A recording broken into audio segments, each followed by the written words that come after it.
mú omi kan wá fún mi.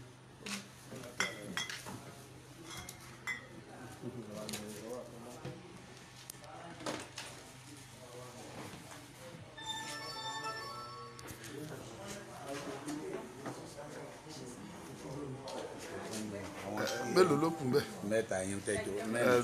Ẹ jẹ́ kí n mú fún trust náà ẹgbàá white. Èmi ò ń lo ẹ já skip it. Ẹ lo white. A kí gbogbo ẹ̀yin tí ẹ̀ ń wò wá káàkiri àgbáyé. Ọmọlúkà lórúkọ tí mò ń jẹ́. Nínú bí Yorùbá ṣe máa bọ́ lóko ẹrú tí a wà, òun ni agbérìnkèrindò wa wá sí ìpínlẹ̀ Èkìtì. Ìlú tí a wà lọ́wọ́lọ́wọ́ yìí ni à ń pè ní Adó Èkìtì, níbi tí ọ̀pọ̀lọpọ̀ àwọn ọmọ Yorùbá nílé lóko tí wọ́n ti ṣetán láti jàjàgbara àti pé láti gbára wa sílẹ̀ lóko ẹrú tí a wà yìí. Bó tiẹ̀ jẹ́ wípé àwọn kan wà tí ó jẹ́ pé a ní gbé sí gbangba kí ẹ rí, ṣùgbọ́n àwọn ilé tó yẹ kẹ́ ẹ mọ̀ náà á jẹ́ kẹ́ ẹ rí. So a wà lẹ́nu ká kọ́kọ́ bára wa sọ̀rọ̀, ká ṣíra wa níyè. Lẹ́yìn tá a bá wá ṣe eléyìí tán, a wà tẹ̀síwájú ní ìpàdé ìdákọ́ńkọ́, a tún bára wa sọ. Lẹ́yìn náà à ń lọ sí inú ọjà, a máa ṣe awareness níbẹ̀, a máa pín sticker, pín gbogbo ohun tó yẹ ká pín níbẹ̀. Ẹni tó bá fẹ́ wá mú wa kó máa bọ̀, a bá wa ń lé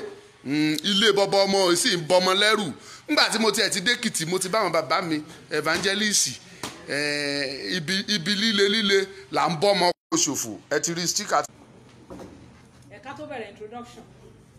ẹ jọ̀ọ́ kí kan nínú àwọn dáàbò wa fún aládùúrà.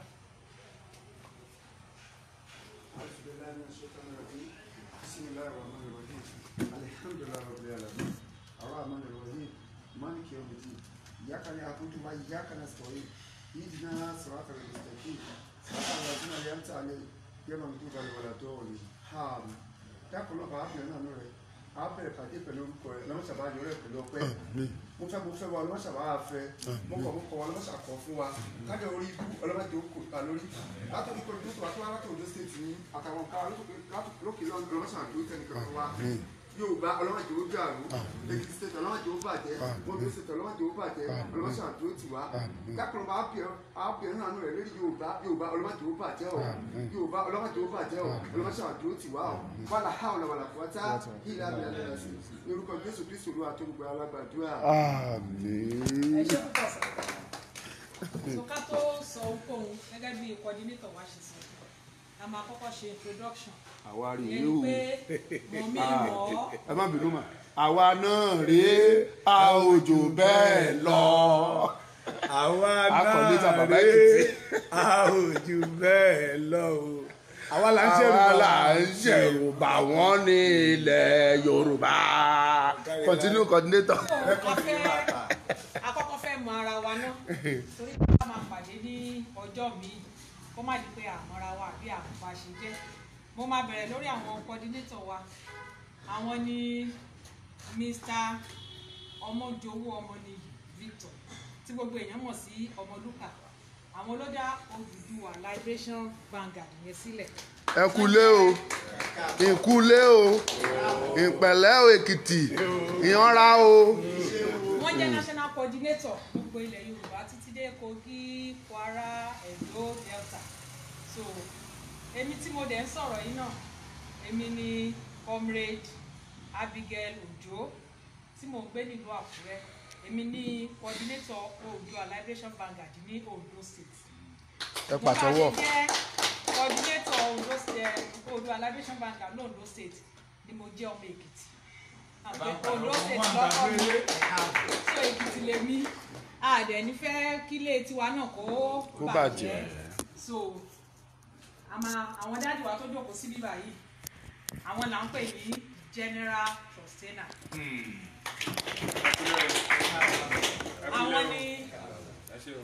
Àwọn ni olórí jagunjagun ẹgbẹ́ wa. Wọ́n jẹ́ OPC governor Ondo State. So àwọn ló coordinate gbogbo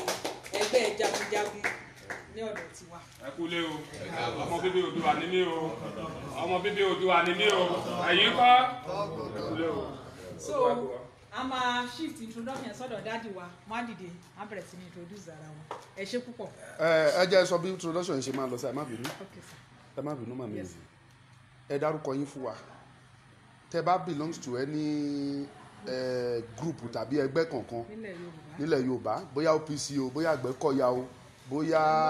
ọlọ́dẹ o ẹ jẹ́ ká mọ̀ so ẹ ṣe papọ̀ ẹ ṣe Daddy over to you. Samuel Adémọ́lá Òjó lórúkọ tèmi láti ìlú Ọ̀yẹ́ Èkìtì mo jẹ́ secretary àwọn ọlọ́dẹ ní ìlú Ọ̀yẹ́. ẹ ṣe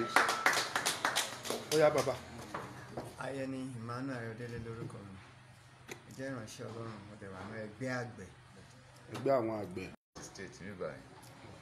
ìgbéyà Yorùbá mi lè lọ díẹ̀ tó o jẹ́ nìyẹn ẹ ṣe gan. má lọ́gọ̀ ni. mo ọ̀gá o Òkèjẹ́bú mojúkó Òkèjẹ́bú wúni bàbá sáwà lọ́ọ̀ tó àfihàn òye lọ́tìrì rẹ̀. so Daddy over to you sir. Amẹ́jìnà Adékúnlé ọmọlẹ́yìn Kristi lèmi. ẹ ṣe kó má sáriwo ẹ gbóhùn sókè. ọmọlẹ́yìn Kristi lèmi Ẹnjìnà Adékúnlé. ọmọ bíbí ìlú Èkìtì ni mí. mo dẹ̀ ń fẹ́ tẹ̀síwájú ilẹ̀ Yorùbá ẹ ṣeun àdúpẹ́. ẹ jẹ́ ká máa pàtẹ́wọ́ tán bá ti ṣe introduction yẹn tán. Yes, thank you sir. Yes, orúkọ mi ni Pastor Noah Olúwadọ̀lápọ̀. Mo jẹ́ òṣìṣẹ́ ìjọba ní àdúgbò wa tá a ti wá náà mo jẹ́ secretary community níbẹ̀. community secretary. bẹ́ẹ̀ ni sà. ẹ ṣeun. mo jẹ́ tí ń wá láti ṣojú àwọn Yorùbá Nation Global náà. ok Yorùbá Nation Global. Yes sir. ẹ ṣe. Yes. ẹ pàtẹ́wọ́ fún wọn ẹ jọ̀ọ́. orúkọ mi ni Comrade Olúwatósìn Ìlọrí ọmọ bíbí ìlú Òmù níjọba ìbílẹ̀ Ọ̀yẹ́. mo jẹ́ coordinator OPC Ọ̀yẹ́ local government. OPC Ọ̀yẹ́ local government. orúkọ mi ni Mọ́ni Àbáyọ̀mí ọmọ bíbí Ìwàdà ní ìjọba ìbílẹ̀ Òkìtìpupa Ìbàdàn. Ìwàdà. ní ìjọba ìbílẹ̀ Òkìtìpupa Ìbàdàn. mo dẹ̀ fẹ́ tẹ̀síwájú ẹgbẹ́ ọmọ ilẹ̀ Yorùbá ẹ ṣe wọn dúpẹ́. orúkọ mi ni Comrade Abíọ́dún Ìdòwú ọmọ Ondo state nínú Ìjù. ọmọ Ìjù bọ́yẹ̀ ń ṣiṣẹ́ ńlẹ̀. Èkìtì ni mo kọ́lé sí. ok Èkìtì gbélé kọ́lé sí. mo jẹ́ kan lára àwọn OPC ní Èkìtì gbélé. OPC ṣe. orúkọ tèmi ní Ọláníyì Ọláńfẹ́mi mo jẹ́ ọmọ bíbí ìpínlẹ̀ Èkìtì. mo wá ìtẹ̀síwájú ilẹ̀ Yorùbá good ẹ ṣeun. Daddy mi. Túnbà Olúṣọlá àti olórúkọ mi. bẹ́ẹ̀ bá tẹ̀ lẹ́ẹ̀mọ́ dẹ́ẹ̀ ní mọ gbogbo èèyàn ẹ sáàmọ́ bàbá tó rẹ́rìn músẹ́ yìí ó yá ẹgbẹ́ òsókè. orúkọ ti tèmi ní Evangelist Israel Ọláolúwa Ọdẹ́níyì tí gbogbo àwọn ènìyàn mọ̀ sí bàbá Èkìtì Yorùbá ò ní dàrú o. lẹ́ẹ̀kan sí orúkọ tèmi ní Ọmọjọwọ́ Victor tí gbogbo èèyàn ń pè ní Ọmọlúkà tí Ọlọ́run fún ní orí ọ̀fẹ́ àti gbé Oòduà Liberation Vanguard kalẹ̀ àti Oòduà Liberation Vanguard àti Yorùbá Global àti Odùduwà Agitator Group àti gbogbo ẹ̀ èyí tí gbogbo wa ń jà fún òun ní kíni o òmìnira ilẹ̀ Yorùbá so òun ní gbogbo wa òun ní a bá wá síbí lẹ́nìí ẹ ṣé gan láti rí mi. ẹ ṣé púpọ̀ gẹ́gẹ́ bí a ṣe ń sọ a ti ń sọ ní gúùpù wa tẹ́lẹ̀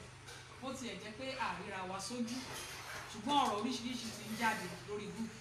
àdèmọ̀ kan tó ń ṣẹlẹ̀ àti ń gbọ́ information nǹkan méjì ló wà wájú wa ń sìn bí Yorùbá ṣe máa bọ́ ní oko ẹrú tá a wọ̀ bí Yorùbá ṣe máa gba òmìnira bá ṣe máa dá dúró àti eléyìí tó jẹ́ kó ṣe ń fẹjú mọ́ wa lọ́wọ́lọ́wọ́ which is our security challenges ẹni tó bá wà láyé òun ló ń jàjà òmìnira tí igi bá dẹ̀ ti rẹ́ lu igi àkọ́kọ́ gbé torí ẹ̀ nínú ìjà security yẹn náà láti máa gba òmìnira wa nǹkan tí mo ti ẹ̀ kọ́kọ́ fẹ́ sọ ni pé nígbà tí mo débí lẹ́nu inú mi dùn ó dẹ̀ ṣe máa rí nílẹ̀ Yorùbá nìyẹn ní mo ní bó ṣe máa ń rí nílẹ̀ Yorùbá nìyẹn pé kálukú ló máa ń ṣe tiẹ̀ láìsí àtakò kálukú ló máa ń ṣe tiẹ̀ láìsí wàhálà a wà ní Nàìjíríà a ní 3 major regions àwọn northerners wà bẹ́ẹ̀ àwọn haúsá fúlàní aláwọn easterners àgbẹ̀ láwọn yorùbá àwọn north muslim ló pọ̀ jù àwọn east christian ló dominate ṣùgbọ́n nílẹ̀ yorùbá we have christians we have muslims we have the traditionalists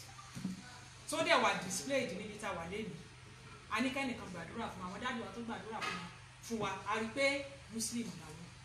nínú introduction tá a ṣe ẹ̀rí àwọn tó ń pera wọn ní ìránṣẹ́ ọlọ́run tó bí méjì mẹ́ta yàtọ̀ sáwà tá a jẹ́. tí àwa mẹ́tẹ̀ẹ̀ta bẹ́ẹ̀ jìjọ ń gbé ní ilẹ̀ yorùbá láìsí kíni láìsí wàhálà láìsí ìtàjẹ̀ síbẹ̀ ṣùgbọ́n alábára wa nínú nàìjíríà ẹnì kò fẹ́ gbà fẹ́ nìkan táwọn muslim á fẹ́ sọ pé dídán tí wọ́n la gbọ́dọ̀ ṣe ṣẹ́ríjà tó wà nílẹ̀ yìí christian o muslim o traditionalist o gbogbo wa ló máa pa ọ̀pọ̀ tá a máa jà nǹkan sìn kó fa wàhálà láàrin wa ṣẹ́rá wọn fúlàní tá à ń wò yìí àwọn ò bá tẹ̀sìn wá o a kàn lè máa rò pé muslim ni wọ́n di aná muslim kò síbi tó ti wà nínú ẹ̀sìn islam pé kán máa pa ọmọ ẹnìkejì kán ti dàbọnú ọmọ ẹnìkejì kó jáde lẹ́yìn kán máa réèpù èèyàn kò sí nínú ẹ̀sìn a rí i pé kì í ṣe islam náà gbé dání àwọn wá tó kọ́ńkà wọ́n wá kán gba ilẹ̀ kán pa onílẹ̀ kán gbà á kí tán ṣe tán fi gba ilẹ̀ haúsá nìyẹn nígbà tí mo ka story yẹn ṣókótó lọ̀rọ̀ yẹn ti bẹ̀rẹ̀ ṣókótó yẹn ò dẹ̀ kì í jẹ́ ṣókótó tẹ́lẹ̀ ó ní orúkọ tó ń jẹ́ bí a ṣe ní ilẹ̀ wa nílẹ̀ yorùbá ta ní àwọn ọba aládé wa ta ní ìlú ta ní ọba gbogbo táìtù ilẹ̀ yorùbá ọba olú ọ̀fìnì kan bá ṣe ń jẹ́ nìyẹn bó ṣe wà ní north yẹn nílẹ̀ haúsá àwọn fúlàní tó ń terrorize wa lé ní wọn sára nàìjíríà o Uthman Fodio wá láti ṣe Futajalon Mali láti orílẹ̀-èdè Mali tó migrate wá sí north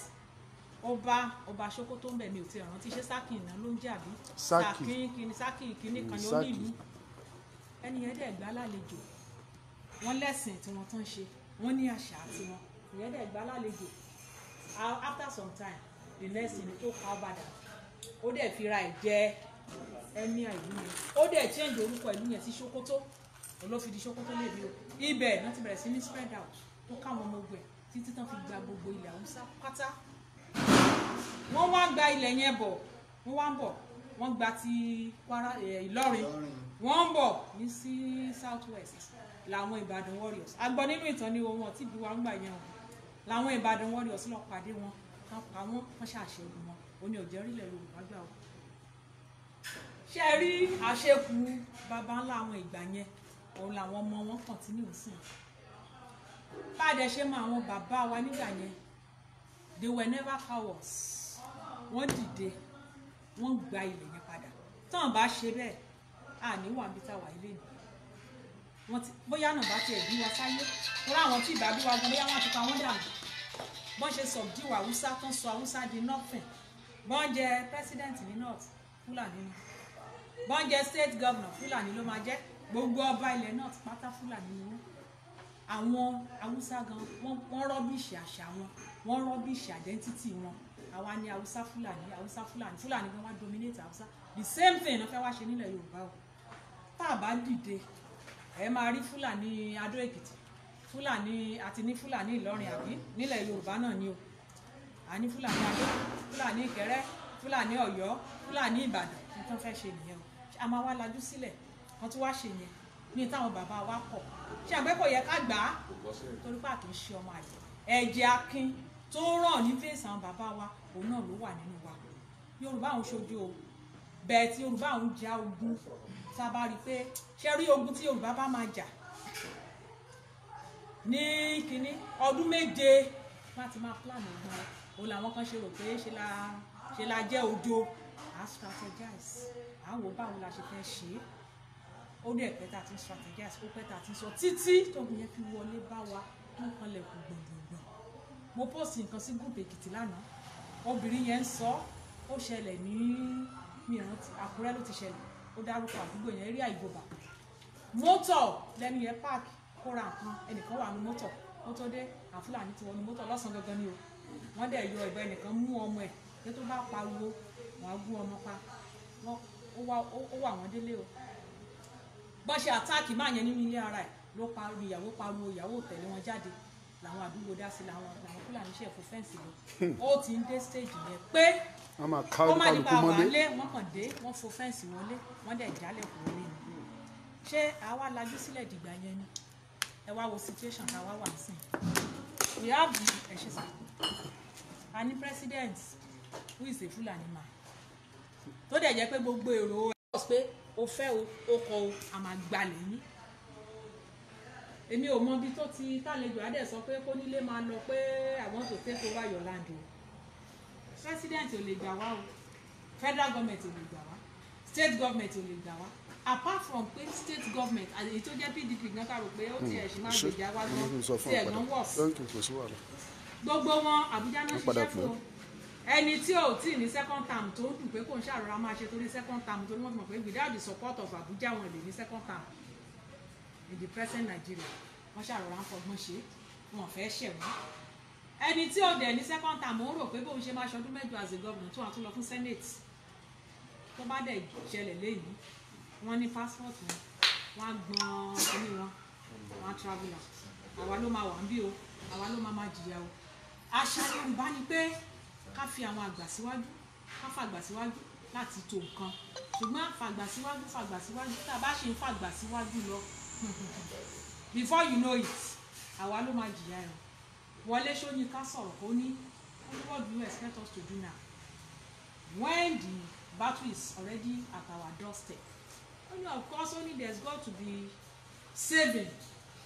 mobilization tó ń ṣẹlẹ̀ lọ́wọ́ sí i àwa fúnra wa ló máa gbèjà ara wa bí Awólọ́wọ̀ ó ní tó bá yá ní Yorùbá ló máa dìde ká gbèjà ara ẹ̀ Professor Ṣóyínká ní only if you wait and allow this case to be handled centrally ó ní àfàìmọ̀ kí gbogbo wa má dòkú tá a bá ṣe ìdúró pé federal government ló ń kó sójà bọ̀ state government ló máa kó yes sir okay sir you are welcome sir. ẹ káàbọ̀. sọ pé tá a bá ṣe ìdílé pé state government ẹjẹ́ kan ṣe gbá ẹjẹ́ kan ṣàbò ẹwà àmọ̀tẹ́kùn tán náà ṣe bẹ́ẹ̀ àmọ̀tẹ́kùn tán bá ṣe mọ́ ṣe plan ẹ̀ kò lè sí Fúlàní kankan nínú igbó Yorùbá bọ̀ ìjọba ìjáàkì wọ́n fi ṣe politics ó mì pé mo ṣe máa fi ayé wa ṣe politics náà nìyẹn o tá a bá gbé ayé wa lé wọn lọ́wọ́ kékeré so ó mì pé mo ṣe máa fayé and apart from that bí wàhálà ìlú bá ṣe pọ̀ tó ní security vote á ṣe pọ̀ tó ṣé wọ́n wá fẹ́ peace kí security vote má pọ̀ wọ́n á rọra máa ba yí ni Yorùbá máa pa Fúlàní Fúlàní á máa pa Yorùbá tó bá yá wọn lọ́wọ́ òòka just to get security vote tó pọ̀ àwa lajú wa sílẹ̀ ẹ má já dúró dìgbà yẹn o òní mobilization ṣe wáyé pé enough of ẹjọ́ orí platform kò tiẹ̀ ní bóyá tí coordinator bá sọ̀rọ̀ á sọ reason tó yẹ ká fi gba ilẹ̀ Yorùbá wọ́n á sọ yẹn bọ̀ èmi kàn fẹ́ sọ̀rọ̀ lórí party security ni wọ́n á sọ̀rọ̀ púpọ̀. so nǹkan tó ṣe òní mobilization ṣe wáyé o pé ẹ jẹ́ ká ríra wa let's talk ẹ jẹ́ ká hold the destiny wa into our hands a lè dúró de ìjọba o a lè dúró de àwọn àgbààgbà o ṣọba tó ní màálù tó kó fún Fúlàní lásọ pé báyìí báyìí ni so wọn ní takò so ẹ jẹ́ ká àwọn ọ̀rọ̀ kan wà tí mi fẹ́ sọ síta mọ́ so ẹ jẹ́ ká dìde bá a ṣe ríra wa many things la máa sọ many things la dẹ̀ máa sọ kámẹ́rà ẹ jẹ́ ká gbàrà wá sílẹ̀ àwa ọ̀dọ́ là á ṣe o àwọn bàbá wà ń lé o wọ́n they can assist one way or the other bàwa ló máa ṣiṣẹ́ yẹn kò yọ Christian sílẹ̀ o I'm a Christian but tógun bá dé bí Christian bí ò ṣe nílè lọ sí ṣọ́ọ̀ṣì láti sin Ọlọ́run ni oní Muslim gò nílè dé mọ́ṣáláṣí oníṣẹ̀ṣe gò nílè dé ṣáàyàn ò láti sọ pé ẹ jẹ́ ká parapọ̀ ìjà Yorùbá là ń jà kì í ṣe ìjà ẹ̀sìn o so àti Christian ìránṣẹ́ Ọlọ́run wà bí ara wọn ṣì fi máa kẹ́ẹ̀ àwọn babaláwo tó gbó àjọ wà ní group àjọ ń ṣe kiri ni kálukú ló dẹ̀ ń ṣe nílànà tiẹ̀ ṣọ́rọ̀ mi yé yín ẹ jẹ́ ká gbàrà wá sílẹ̀ ẹrú là ń ṣe o lórí ilẹ̀ wa o nígbà tó bá ti sin olóko ò lè lọ sóko nígbà tó bá dẹ̀ ti gbàgbó lọ́wọ́ rest ẹ̀yìn náà ẹ̀ mú gbòòrò àwọn ló ní gbó nílẹ̀ wa nìyẹn o all the way from Niger all the way from Mali kì í ṣe Nigerians ni wọ́n o wọ́n wá síbí wọ́n á fọwọ́ lálẹ́ nǹkan tó dẹ̀ fẹ́ ṣe and they have the support of the federal government torí tó wà lọ́wọ́ wọn yẹn kò sí baba ńlá ẹnìkan tó lè dára tán gbé dání tán fi ń jà wá so ẹ jẹ́ ká dìde ẹ jẹ́ ká gbára ọ̀pọ̀lọpọ̀ ọ̀rọ̀ la máa sọ off camera o ìfẹ́ sọ̀rọ̀ jù. ẹ ṣé gan ẹnìkan béèrè lọ́wọ́ wa lórí program lọ́wọ́ pé ibo ni ìpàdé ti ń wáyé ẹ jọ̀ọ́ sẹ́nìkan lè bá mi ṣàlàyé ibi wọ́n ní ẹ̀yìn The Link Hotel open bar tó wà lẹ́yìn The Link Hotel ibẹ̀ ni ìpàdé yẹn ti wáyé máa bọ̀ ńbẹ̀ ẹ bá wù yẹn máa rúra yín bọ̀ kò sí wàhálà ẹ bá wa lákọ o Ọmọlúkà ló kọ tèmi ẹ̀rù ò bà wá ẹ̀rù ò bodò ẹ mọ̀ bọ̀ bàbá mi trustena ẹ bá àwọn èèyàn wa sọ̀rọ̀ ní ṣókè mi ní kẹ́ sọ̀rọ̀ security o ẹ kàn gbà wọ́n nímọ̀ràn kó tó di pé mo kọ́ mi. ẹ kú lẹ́sà ṣẹ́rí eléyìí tó ṣẹlẹ̀ yìí ó ti bá wa tán so ká bá sọ pé mi ò ní lè jà mi ò ní lè jáde láti jà fún ilẹ̀ bàbá mi mo rò pé ẹrú àjọba níbẹ̀ ni àwa ò lè fẹ́ kó wáyé ní àyíká wa pàápàá jùlọ ibi tí ẹ bá wà àwọn gómìnà náà tó ń wà lórí ipò tó ń gbé wọ́n ṣe lò ó sí lélẹ́yìí wọ́n bí àwọn náà ni ó sì máa bọ́nú ẹ̀ ni wọ́n wá ń sìn kọ́ eléyìí ó ṣe pé bóyá pé ẹ̀rù á máa ba ìwọ pé kó jáde pé ọmọ Èkìtì ni mí ọmọ Ọ̀yẹ́ ni mí àbí ọlọ́pàá tó máa mú yàn pé kéèyàn sọ pé ọmọ bá ìlú Yorùbá ní ni a nídìí láti gbáradì àwa tá a ti gbáradì ẹ má jẹ́ ká fi ṣe ọ̀rọ̀ àwọn àdìgbò àpàdà bí ọ̀rọ̀ fashion tí a bá ti lè rí pé Ondo tètè tá a ti parapọ̀ níbẹ̀ yẹn tẹ́ bá wo Ondo tètè bí a ṣe ń sọ̀rọ̀ yẹn rí pé gbogbo àwọn àjìjàgbara àti parapọ̀ sójú kan tó yẹ pé ń gbà kan fashion òun rí fashion sójú ẹ̀rìn kọ́ ọ̀pọ̀lọpọ̀ fashion òun ló lọ wà nínú àwọn àjìjàgbara wọn pọ̀tù àwọn náà wọ́n ti rí pé nǹkan tó lọ yìí ó jẹ́ ẹ̀kan tó yẹ pé aláti bójú tó ilẹ̀ wa àti ilé wa àti papọ̀ mẹ́ẹ̀ tó yẹ pé ẹ̀wọ́ ni Àgbẹ̀kọ̀yà o vigilante o àwọn gbàmá àwọn Niger Delta àwọn OPC ti reform ni o ti bàbá Fáṣẹ̀hùn ni o ti bàbá Ààrẹ Gani ni o àti ní representative tó jẹ́ ọ̀gá ọ̀tá àjọ máa ń ṣèpàdé níbì kan àwọn YPC àwọn New Era Àgbẹ̀kọ̀yà àti reform ẹ̀ gbogbo wọn láti padà tá a fi ń ṣe ìpàdé tó yẹ pé ìpàdé yẹn la fọ́ọ̀mù tá a pè ní coalition of Yorùbá community volunteer kó tó di pé ọ̀rọ̀ Àmọ̀tẹ́kùn wá títà ọ̀nà tí àwọn yẹn sì wà àti wáyé pé níwá àtijọ́ ń jẹun papọ̀ àtijọ́ ń bójú wo nǹkan tó yẹ pé kò kókò dé ẹ̀ka àtó àti lọ rí àwọn lọ́balọ́ba àti rí àwọn DSS àti bá àwọn ìyálọ́jà àti bá àwọn kánì àti bá wọn ṣe ìpàdé pé nǹkan báyìí òun ló ṣẹlẹ̀ but láti bí lọ ẹjọ́ ẹ má jẹ́ kí ẹ̀rù bàyẹ̀ láti pé èèyàn méjì mẹ́ta bí a ṣe ń wàásù àwọn tó bá jẹ́ ọmọlẹ́yìn Kristi tàbí ọmọlẹ́yìn Ànábì Muhammad sallallahu alaihi wasallam tó yẹ kó wà bẹ́ẹ̀ bẹ́ẹ̀ ṣe ń kéde ìrìn wọn pé ó yẹ ṣe báyìí àti kó tún wá nìyẹn láti lè parapọ̀ kádẹ̀ jà fún ilẹ̀ bàbá wa because káàbá ti lè dìde níbòyí bí àwọn kan ṣe ń dìde àwọn kan wà ní àdúgbò yín bẹ̀rẹ̀ tó yẹ pé wọ́n fẹ́ dìde wọ́n wá látìlẹ̀ ìkankan tiẹ̀ lè máa rí níwájú àwọn ọlọ́pàá kan tó jẹ́ retired police àwọn retired force men àkànkàn wọ́n fẹ́ darapọ̀ pọ̀ fi wọ́n ọmọ bẹ̀rẹ̀ ẹ má fi ṣe selfish pé jẹ́ kébi dé bóyá màá rí epo eléyìí sọ̀rọ̀ epo à ń jà fún ilẹ̀ báyìí ẹ bá wọn sọ̀rọ̀ pé ibi báyìí láti ibi báyìí dẹ́sí fún bí àwọn instance kọ́ tó máa ń ti àwa lójú gan gbà mí bàbá wò wọ́n kò dẹ̀ ti wá lójú àwọn náà ń ké kíni wọ́n tún fi ọ̀nà hàn wá kí wọ́n ṣe ọ̀pọ̀lọpọ̀ ní ọ̀rọ̀ yíyé ẹ bá wo àwọn instance kọ́ ẹ pé àwọn náà ẹ bí wọ́n ṣe é ṣe àwọn Ìgbò tẹ́ ẹ rí tó ti wíwá ò káàkiri láti pé wọ́n ti lọ tẹ́ máa rí àwọn tó ti wíwá ohun tẹ̀rí tó ń ta tọ̀tì àwọn Haúsá tó wá ta tọ̀tì wá tẹ́rí tì yín o àwọn Ìgbò wọ́n ti ń lọ àwọn ọmọ kéékèèké wọn fi láti lọ bẹ́ẹ̀ wọ́n ti lọ láti ṣe kíni láti darapọ̀ mọ́ ìjà òmìnira fún ilẹ̀ wọn kí ló ṣe èmi àtiwọ̀ Yorùbá ti bíbí náà nígbà tí ogun tá à ń sọ yìí tó ṣẹlẹ̀ tó parí ní 1840 ṣe bí àwọn general Fábùnmi Òkèmọ̀sí wà lára àwọn general tó lọ kojú ogun bí adé àwọn tẹ̀kùlẹ̀ àwọn general Báṣọ̀run Ògúnmọ́lá àwọn general kan táwa kà ilé òṣè kó dìgbà tó bá di fàdèrè tó bá gbára di fàdèrè olórí àlọ́ kọ̀ọ̀kan yẹn kọ̀tà àwọn kan wà ní àkàkà ẹ̀ tó yẹ pé nǹkan tí àgbàlagbà fi ń epo tó wọn kó síta because wọ́n kó síta tẹ́lẹ̀ tí ó yẹ pé àwọn ọmọ kọ́mọ àwọn kan fi ń jalè tó fi ń ṣe kó tiẹ̀ ẹlòmíì gan kú mọ́ tiẹ̀ àsìkò ní láti tó bàbá rẹ pé ìwọlé tó bá nínú nǹkan tí àgbàlagbà fi ń jẹ̀kọ tó wà lábẹ́ ẹ̀yẹn ẹ̀jẹ̀ káwọ́ kọ̀ǹfàmù yẹn pé ó dájú àti tún bẹ̀rẹ̀ ní àtúntì rẹ jọ ẹ má jẹ́ kó tàbí kẹrù báyìí láti ṣe eré bíkọ́ àwọn táwọn tó ń lẹ̀ Yorùbá ọmọ kan tó ṣẹlẹ̀ o ẹ̀jọ̀ ìparapọ̀ àti ìfìmọ̀ṣọ̀kan òǹgbọ̀n ló lè jẹ́ kí ni ló lè ká débi táwọn lọ o ìfẹ́ ní ìfẹ́ Yorùbá mo nífẹ̀ẹ́ dáàdì kí n nífẹ̀ẹ́ gẹ́gẹ́ bí pé òǹgbọ̀n nìyàwó mi tó nù ẹ ní ìfẹ́ ju òṣèlú tó bá ti lè ní ìfẹ́ ọmọdùà pé ọ̀gá ẹ̀jẹ̀ mi ni tó bá nìkan tó bá ṣẹlẹ̀ àjọ máa fà á síbẹ̀ nínú kò sí nǹkan tó lè ṣe òun ló lè ní láti lè ja ìjà yìí o jẹ́ kí ìmọ̀ṣọ̀kan ìwọ tó bá jẹ́ adìjàgbá mo tó sọ ẹ padà sí àdúgbò yín ẹ̀wọ̀n tẹ́ ẹ̀ kí tẹ́ ẹ̀ bá ṣe ẹ lọ parapọ̀ ẹ̀yin gangan ni tájẹ̀tì ẹ̀yin adìjàgbara ìbáàjẹ́ OPC ìbáàjẹ́ Àgbẹ̀kọ̀yà ìbáàjẹ́ everything ni o ẹ̀yin wo àwọn Àmọ̀tẹ́kùn tá a pèpè àti tó yàtọ̀ sílẹ̀ tá a fẹ́ so odò àgbẹ̀ gbogbo wa Ọlọ́run agbóhadé ilẹ̀ lérí o gbogbo wa náà wọn ní fi ẹ̀jẹ̀ wa wọn ní fi wẹ̀ dé ilẹ̀ lérí o odò àgbẹ̀ gbogbo wa o ẹ ṣé o. mo dúpẹ́ bàbá wa General Trustee náà àwọn náà bá wa sọ̀rọ̀ tán yẹn àwọn náà darí gbogbo àwọn ajìjàngbara tó wà nínú gúrùpù wa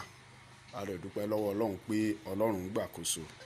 àwa ti sọ àti tún sọ no going back ilé koko ń ta gbé èmi máa ń sọ àwọn èèyàn dẹ̀ máa ń jowú mi tí bá ti gbàdúrà yẹn kí àwọn èèyàn máa grab àwọn náà gbà mo ní èmi o mo máa ná owó Odùduwà Republic tuntun èmi máa fowó yẹn tọ́mọ èmi máa fi kọ́lé máa fi dálé iṣẹ́ lẹ̀ torí pé Yorùbá ilẹ̀ tí ojú ọ̀run ti tó ẹyẹ fò ni ṣùgbọ́n Nàìjíríà táwa wà lọ́wọ́lọ́wọ́ yìí ibi tán ti ń pa ìràwọ̀ èèyàn ni kò sí bó ṣe ní ẹ̀bùn tó Nàìjíríà máa pa wọ́n á pa ẹ̀bùn yẹn wọ́n á pa ìwọ fúnra ẹ̀ mi ti kò tó time tí mo fẹ́ sọ̀rọ̀ bàbá mi tí mo fẹ́ fún láàyè kan sọ̀rọ̀ yìí tán bá ti sọ̀rọ̀ wọn ò ní sọ̀rọ̀ tán àwọn ò tẹ́ ẹ̀ lè sọ̀rọ̀ tán continuous ní tá a bá fààyè gba bàbá wọn lè sọ dọ̀la wọn ò dẹ̀ ní fìkan pé méjì èmi báyìí tí bá ti dóyè bíi tèrò pọ̀ sí ẹ̀rú ojú máa ń tì mí mi kì í lè sọ̀rọ̀ mo máa ń tijú so bàbá mi yẹn tó bá ti sọ̀rọ̀ èmi náà wá ṣàlàyé díẹ̀ tí n bá ti wá sọ a wá fi àyè sílẹ̀ fún gbogbo aká béèrè béèrè tá a bá fẹ́ béèrè ẹ̀yin tẹ́ wà ní diaspora ẹ̀ máa tí ì pè wá ẹ ní sùúrù ẹni tí mo fẹ́ pè báyìí ni gbogbo yín mọ̀ bàbá Èkìtì fúnra ẹ̀ Evangelist Ọ̀dẹ́níyì bàbá mi over to you. mo kí gbogbo ẹ̀yin bàbá mi. ẹ bá wa pín program ẹ bá wa share thank you. ẹ̀yin tẹ́ wá dé bá wa lálejò lórúkọ Ọlọ́run àwọn ọmọ ogun ẹ̀ ní ṣèrè ọ̀sán. àṣẹ Èdùmàrè. iná ọmọ ó kéré ó tóbi ní kò ní jó yín ọ̀sán. àṣẹ Èdùmàrè. ojú yín máa rí ire alààyè. àmín àṣẹ Èdùmàrè. àjọ máa rí ire líle ilẹ̀ Yorùbá ni o. orúkọ mi ò pọ̀ ibi tí mo dẹ̀ ń lọ kò jìnnà ṣùgbọ́n ibi tá à ń yà ló pọ̀. Yorùbá wípé bá a bá wí a máa kú bá a bá dẹ̀ wí ikú náà ni. ikú náà ni so kí ni wàá mú ta wá ń bẹ̀rù àti wí inú mi dùn fún gbogbo ojú tí mo wò yìí. àwa mítì fẹ́ má padà pè ní àbí mítì yẹn gangan lọ pè sí. ó wu Ọlọ́run bó ṣe ń ṣe ọlá ẹ̀ káwa tó gbé ní Ọlọ́run tó dá ayé àti ọ̀run tó mọ̀ pé ìdí máa ṣe. ẹ ṣe. àwa tẹ̀lé ń wò yìí tí n bá sọ wípé ìkànnì gbogbo wa mi rò pé mo ṣe mistake tí o bá dé gbàtà bàṣà pé wa tó ní ẹ̀yẹn lọ́ba we are the same. ọ̀kan ni wá ṣé rí gbogbo àwa tá a wà nígbà yìí tá a bá sọ wípé Nàìjíríà ò tí ì jáyé wa mọ́ à ń tara wa.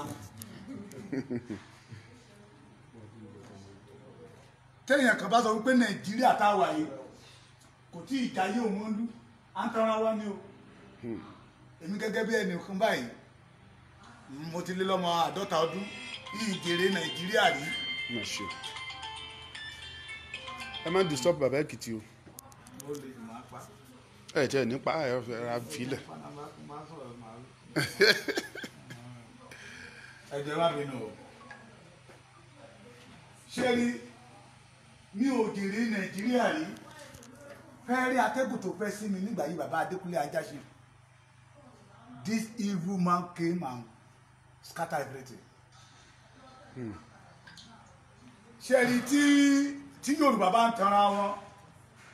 lásán wípé àgbọn àwa lágbòdò Yorùbá lọ́dọ̀ wa ní bíbá ilé Èkìtì tá a wà yìí wọ́n ní tí sùúrù bá ti pọ̀ jù ó máa ń sọ ní di arìndìn sùúrù tá a ní ó ti sọ wá di arìndè and we now have problem. ṣé ẹ̀rí sà ohun tó mú yẹn kéèyàn máa bímọ nǹkan méjì ni ìkíní wọ́n ní tí iná bá kú a fi irú bojú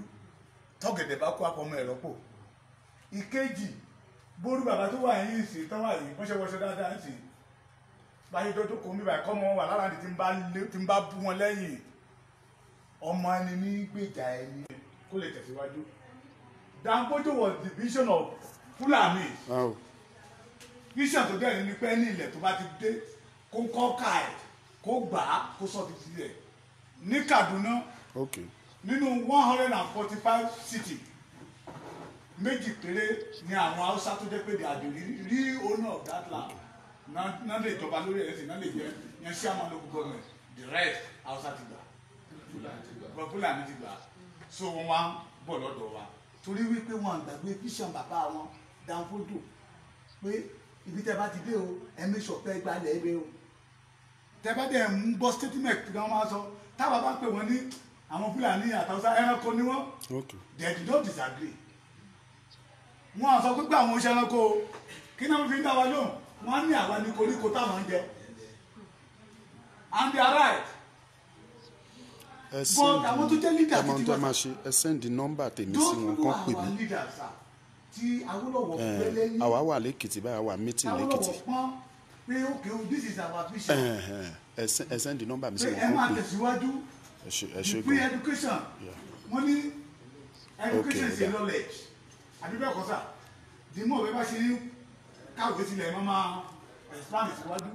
free education Ibo kan ṣe sọ̀rọ̀ lánàá nígbà tí ìnàdí ẹ̀ sọ̀rọ̀ ó ní kí Fúlàní máa ṣe jù bẹ́ẹ̀ lọ 100 years to this time in education and civilization wọn àlè bá Yorùbá kí ló ta ló ṣe lẹ̀ because Awólọ́wọ̀ ti ṣe yẹ lẹ̀ but àwọn tó take over lẹ́yìn Awólọ́wọ̀ they are criminal ẹ wá sọ wípé ọwọ́ wọn kú sábẹ́ aṣọ no ibu ni Yorùbá wípé ohun tó bá wà nínú ẹni lọ tẹ́ pa nínú àwọn eléyìí ò nífẹ̀ẹ́ Yorùbá rárá they are just go there to grab money eléyìí tó wà ń bẹ̀ Fáyẹmí ìgbà tó kọ́kọ́ máa contest ní 4 sẹ́nà ẹ̀ mọ́tò tó ń lò káàkiri MOB ló gbé fún kò lè dá ní 500,000 naira lákàtì but now tó máa ń dárúkọ wọ́n àwọn billionaire in Nigeria today they mention Fáyẹmí abẹ́ẹ̀kọ́ Tinubu tẹ́ pariwo lẹ́kọ̀ọ́ àwọn wèrè tá pariwo 2023 I was one of the coordinator in Surulere ní Ìjẹ̀ṣà-Tẹ̀dó Àgùdà ìgbà yẹn Tinubu ò lè post 1 million naira lákàtì àwọn bàbá rẹ̀ ṣí tàbí anko ló ń pe ọ̀rẹ́ kiri committee of friends tá ń dáwó papọ̀ fún nígbà tó fẹ́ di senator ìkúkú nígbà tó fẹ́ di governor but today tó bá fẹ́ ná 1 billion ní ilé ẹ̀yẹ láì lọ́ba àná ṣe Awólọ́wọ̀ ṣe bẹ́ẹ̀ sá why are we following them ibu ni wọ́n tó tá a bá padà sá àti wà lóko ẹrú already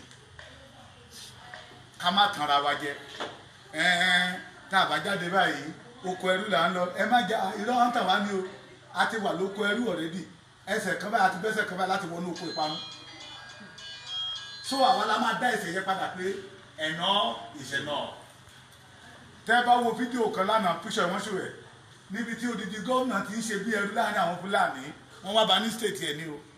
tí ò lè happen ní north gómìnà Bauchi ó ní àwọn x-man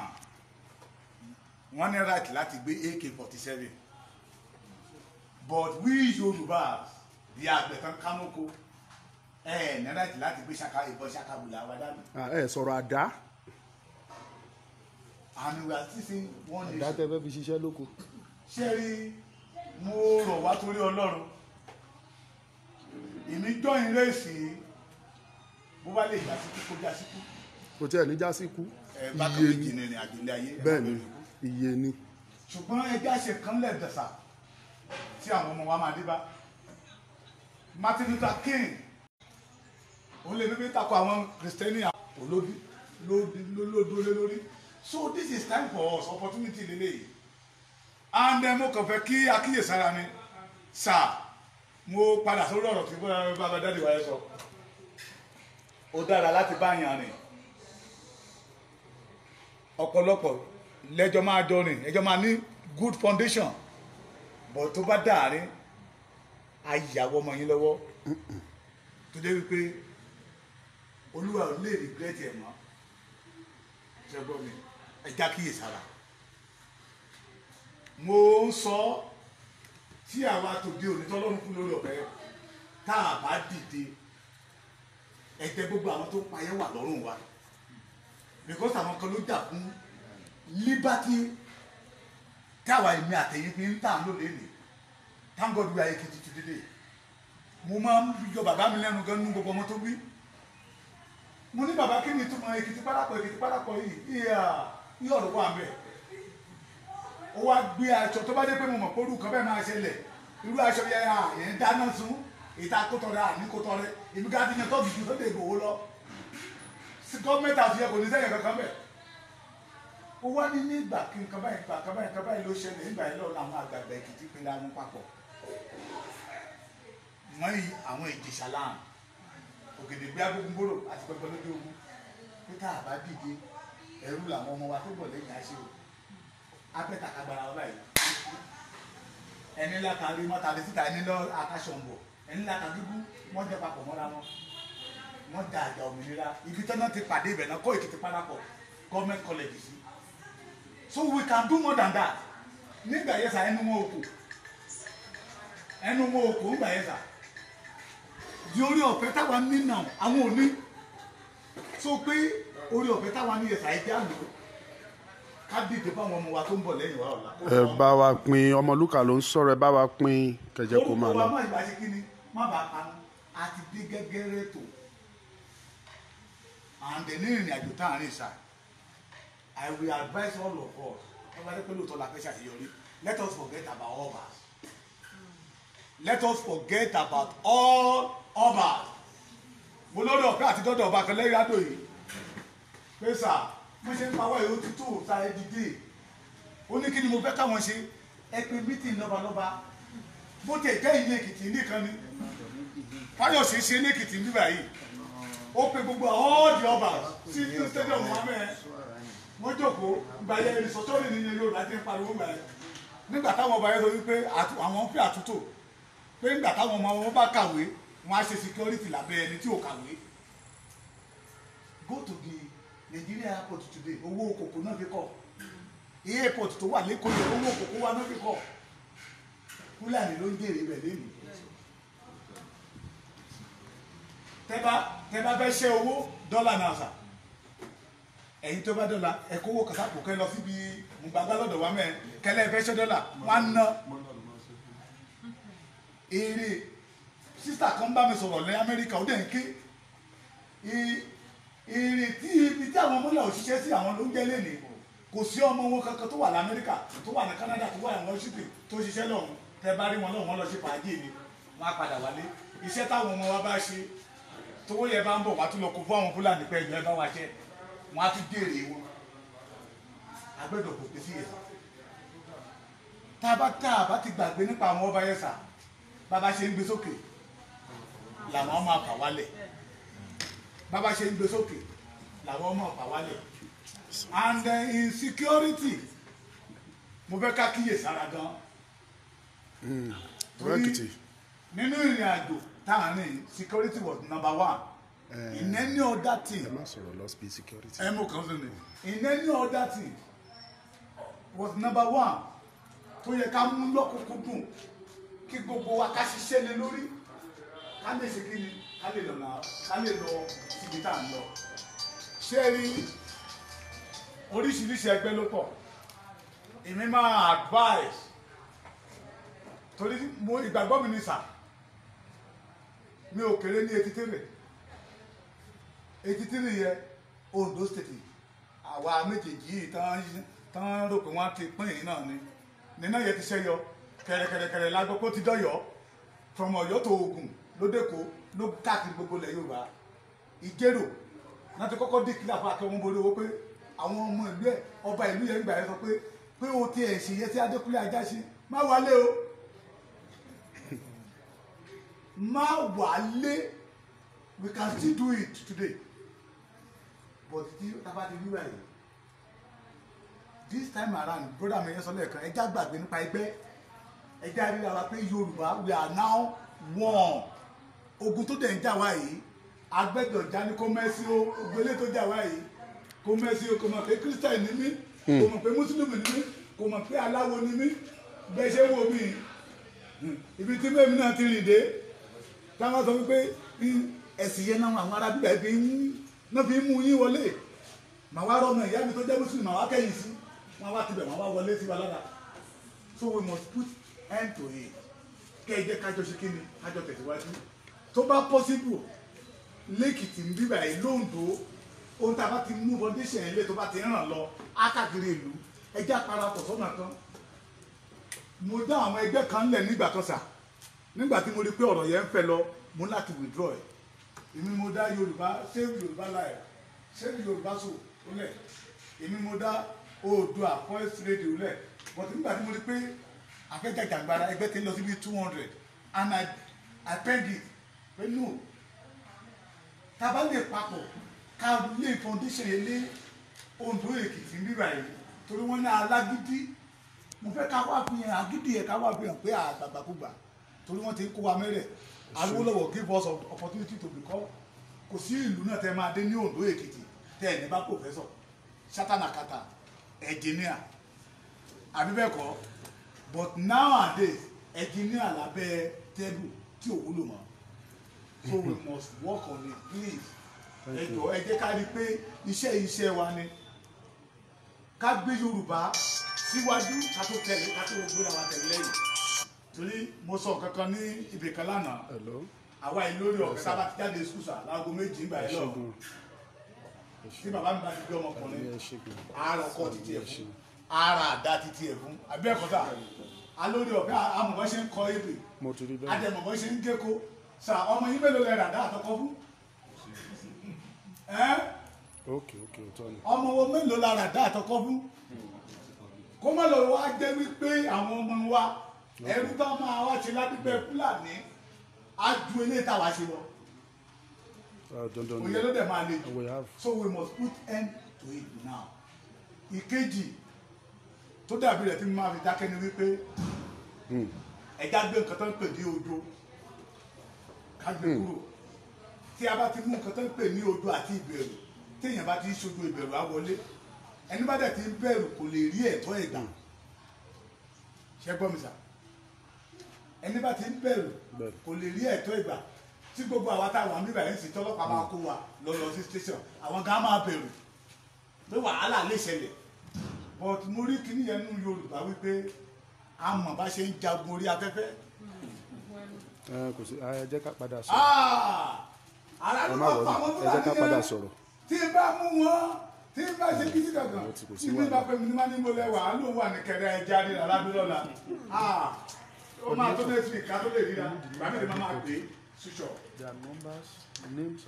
ọ̀rọ̀ yìí ti kọjá ọ̀rọ̀ ogun orí afẹ́fẹ́ ṣẹ́ni we can do this thing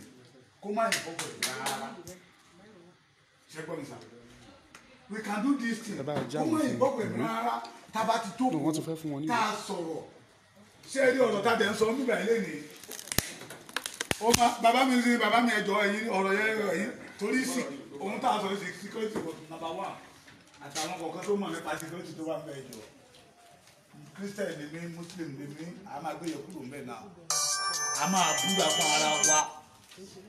ẹni bá dalẹ̀ kó balẹ̀ lọ ẹni bá dalẹ̀ Yorùbá kó balẹ̀ lọ ṣe gbọ́ mi sà. ṣe lè padà pè wá lórí ogun tí à ń jà yìí sà kó bá lè dópin ká lè nísinmi. a wà lẹ́kìtì. majority àwọn táwọn tó wà ní thank God my brother was ó wà ní pati media náà tí àwọn tó wà nínú òyìnbó bá ń bá wa sọ̀rọ̀ wọn á ní ibi táwa yìí ti sú àwọn ta ló máa lọ́mọ tàbí tọ́kọ́ ló máa ní ẹ̀gbọ́n tó máa lábúrò nínú kọ̀díṣẹ̀ táwa tá ní kó máa bọ̀ nílé ilé tó ń bọ̀ tó mọ̀ bóyá o máa padà lọ síbi tó ti wá mọ̀ èké díẹ̀ gómìnà wa Fáyọ̀ṣe ẹ máa wo ẹyin gbẹ̀yìn onídàá o I mean that man Fáyẹmí tí Fáyọ̀ṣe ò bá lè dáadáa náà ìgbẹ̀yìn ò lè dá ilé tó ti pẹ́pẹ́ ọ̀rọ̀ yẹn sàn láàrin ajé ni mo nípa kọ́rọ́ tó bá mọ̀ pé lóòótọ́ ọ̀rẹ́ aráàlú lòun ṣẹ́gbọ́n mi òun ló fi sọ fún pásọ̀ yẹn ìkókò gbé wa hánu táìmù ta ní ìdààmú para àwọn pásọ̀ yẹn nìyí ta ní the all those who call themselves a spiritual leader táìmù ta ní di Gani Adams. ẹ máa sọ̀rọ̀ bàbá Èkìtì. mo mọ táwọn ọmọ ẹ ṣe fún mi ní October 4th. bàbá ẹ máa sọ̀rọ̀ yín. mi ì ṣe torí pé kí n lè gbowó but I want the situation tó jẹ́ pé ilẹ̀ Yorùbá máa ṣe gbé bí mo kú lẹ́yìn bí mo kú lọ́la tí jẹ́ wípé Yorùbá they will be able to have peace àwọn tó ń bọ̀ lẹ́yìn. So this is time sir tá a bá fẹ́ gbára wa lóko ẹrú we must do it tó bá jẹ́ ọmọ ìyá mi ló dúró sójú ọ̀nà pé no ká mú kúrò lọ́nà ìjà òmìnira sà bákan méjì ni ọmọ ìyá yín lè dúró sọ̀nà yín torí ẹni bá jẹ́ last born ní family tó ti jáde sà á mọ nǹkan tó ń pè ní òmìnira ní ìjà òmìnira tẹ́ bá jẹ́ last born ní family yín sà òkè mo ti gbọ́ á mọ nǹkan tó ń pè ní ìjà òmìnira sà láàrin ọmọ ìyá èèyàn sà tó jẹ́ last born yẹn kó tó o bá jà dáadáa sà kó dúró déédéé won't be able to move forward láti take decision to do it. So Ọlọ́run á ràn wá lọ́wọ́ ẹja múra ẹja ríra wa gẹ́gẹ́ bí ọkọ ẹja dẹ̀ mọ̀ pé ṣé tá a ṣe kì í ṣe pé a fẹ́ ṣe láti gbowó kí a fẹ́ ṣe láti tú ìran Yorùbá lẹ́ẹ̀ni a fẹ́ gba ilẹ̀ Yorùbá ẹ ṣe gan. ẹ bá a pàtẹ́wọ́ fún bàbá Èkìtì. ẹ wọlé ẹ má bọ̀ bí àyè wà.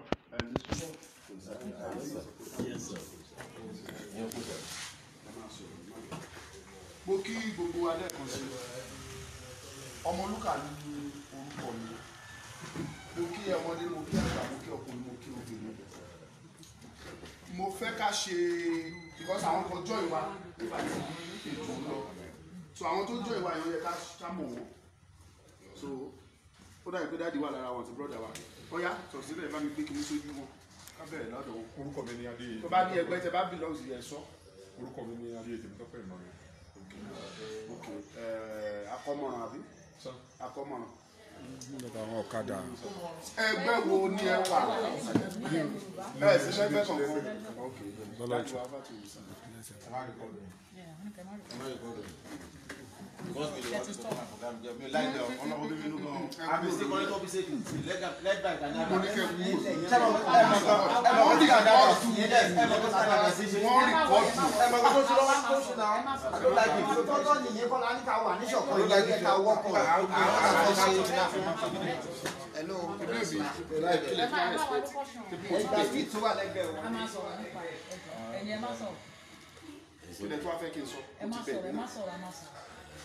Oh yeah, introduce ara yín. Orúkọ mi ni Kọ́míṣọ́lá Òjó. Chairman of Office Ekiti State, Lẹ́tà Ìdánilú Adams. Ẹ pàtẹ́wọ́. àwọn wo ló tún ṣẹ̀ wọlé ní dájú. Ẹ jẹ́ tó bá ṣẹ̀ wọlé.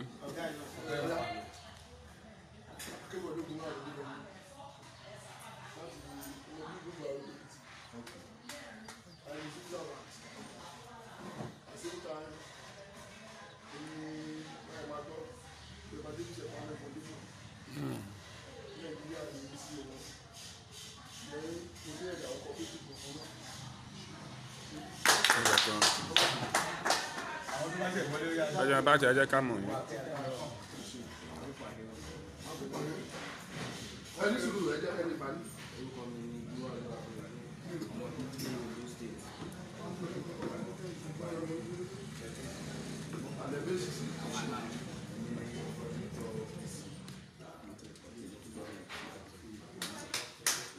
ó yá dáàdi wa wá tì í.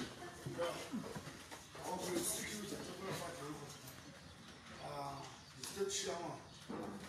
pick up another association of Nigeria station. And the manager, Police River Protective Services Limited. ó yá ta ló kù tó ṣẹ̀dí ó bá tì í.